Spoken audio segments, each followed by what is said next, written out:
Ciao Bella, welcome to Bella Uncinetto. I'm Christina and I'm so glad that you're with me today. If you're new, welcome in. If you're returning, welcome back. No matter how long you've been here, I always appreciate your time. Today we have an episode of Fiber Arts on screen, and I am going to share with you this time a show that I know quite a bit about. This show is Once Upon a Time, and it is on Disney, and it covers so many fairy tales.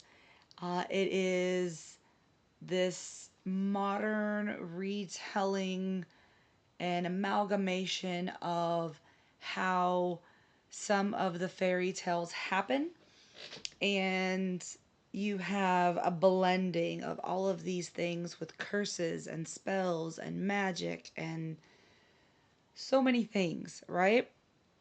And fiber arts shows up in a couple of ways. So, one of the very first things that we see in this is there's a character named Mary Margaret. And in season one, she is a teacher. And the things that she wears, so the cardigans, the hats, the scarves, those are all knitted items. And there'll be pictures popping up as I'm speaking. So you see some of those things popping up. And this is before the curse is broken in the first season. And then afterwards, we see some things kind of crop back up in later seasons. Um, Again, with Mary Margaret and Cardigan, and there's another beanie, I believe. You also see with some of the dwarves, they wear knitted beanies because Mary Margaret is Snow White. Um, that's not a spoiler if you haven't seen the show. It's not a spoiler. It very quickly in season one you find that out. But it is interesting to see both Mary Margaret and the dwarves wearing some of the fiber arts pieces. So then we get to uh, the most prominent and most repeated fiber art in this series, and that is spinning. Can you take a guess at who might be doing the spinning?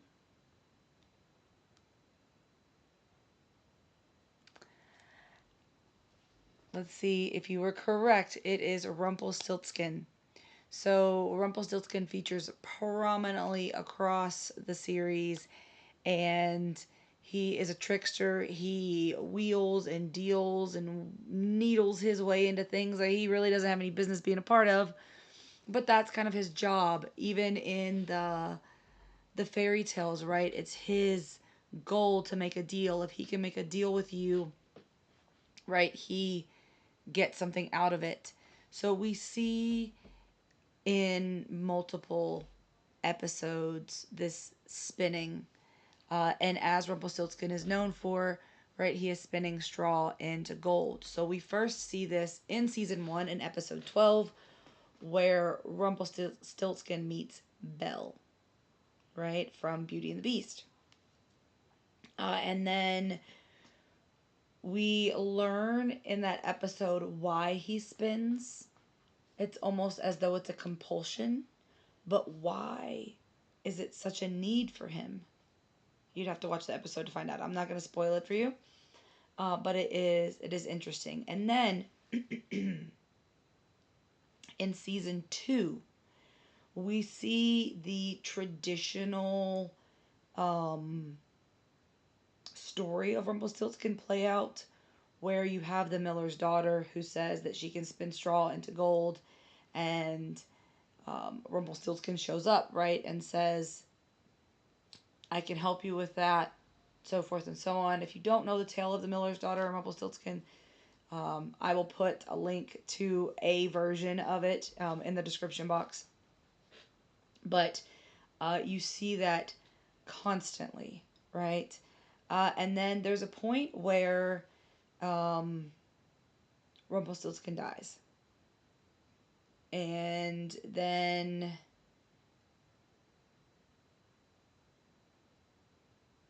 he's brought back, right, with magic, and he is a little crazy. Why he's crazy, you'll have to find out. But he is in a cage because he's been captured by the Wicked Witch of the West, right, from Oz, and he is spinning obsessively spinning this straw into gold. And the Wicked Witch of the West uses him to get what she wants, right? Or tries to anyway. And we see again in season 5 the spinning wheel come back, but not with Rumpelstiltskin this time. It's with Hades and the Wicked Witch of the West, who is using it for their own nefarious purposes. We do not actually see the spinning wheel being used in there is because Sleeping Beauty does show up. We do not actually see it used specifically. Um, we do see the prick of the finger and the sleeping curse and all of that happen with regards to Maleficent because she's my spirit villain. She does make multiple appearances in this show as fabulous. But that's one of the main reasons why I started watching it is because I had seen a trailer for it, and I had to go back and catch up because I had not watched it right when it started coming out. But I had to go back and catch up into some of the seasons and then try to finish it. I've never actually finished it. I'm working on finishing it now, but as it's not TV is not something that I do on a regular basis. Finding the urge to sit down and watch, even though it's a show that I really enjoy, right? Finding the urge to sit down and watch it has been interesting. So I'm trying to finish it. I'll get there. But if you've never watched the show, spinning is very, very prominent. There's not anything that's actually made from the gold thread in this series, but having the craft show up and having it show up in the traditional sense of the fairy tales is very interesting. So, if you have not seen, I would. It is on Disney, so if you have Disney, you can go check it out. I'm sure that you can find it online as well. My daughter loves Disney, so we keep it around, right? Because she doesn't get a lot of TV time, electronics time. She probably will get a little bit more in the summer just because she's not on it so much for school. Because I try to give a balance between, okay, I know you were on your computer all day for school, so let's kind of take that mental break and do something else, and then we can come back to it, right? So anyway, um, she gets to have her vice and have her shows and things like that, and she really enjoys Disney, so we um, keep it going. Let me know in the comments if you've ever watched Once Upon a Time. Let me know who your favorite character is. What is your favorite fairy tale spin, right? Because the whole show is there's a spin on the whole show on a lot of these fairy tales. But some specific fairy tales and some specific characters, they give a nod to, but not full episodes to. Some they give full episodes to. Some they dedicate multiple episodes to. Um, if you've seen it, is there a character that you would like to have seen more from? Is there a story arc that you would have wished they would have pursued? Is there one that you wish they hadn't pursued? Do you wish that they had just kind of been like, no, it wasn't important to see that, they could have done something else?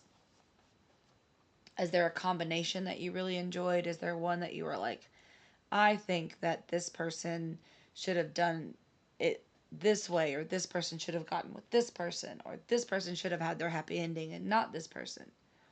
What do you think? Let me know in the comments. Just a real quick episode this time. There's not a lot of.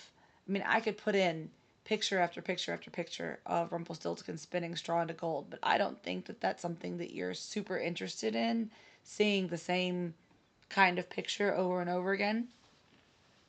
So I will let you go, and until I see you again, be well, be safe, and be the change you wish to see in the world, everyone. Ciao bella!